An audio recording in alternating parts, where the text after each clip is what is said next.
না মাতা, কিভাবে থাকবেন আপনি বনবাসে? কিভাবে ওরা বড় হবে?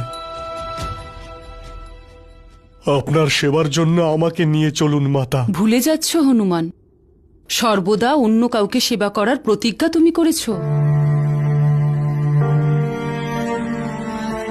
কিরকম পরিস্থিতিতে পড়লাম আমি? আপনি আপনি এত নিষ্ঠুর হবেন না। আপনাকে ছাড়া এই অযোধ্যা আর অযোধ্যা থাকবে না।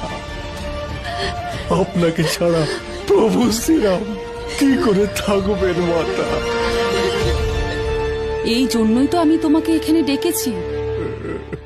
হনুমান, তোমার ভক্তিতেই তো উনি শক্তি পাবেন।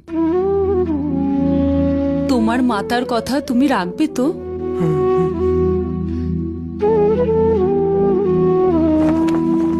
তাহলে দেখো এই প্রাসাদের শীর্ষে রঘুকুলের ধ্বজা কিভাবে উড়ছে।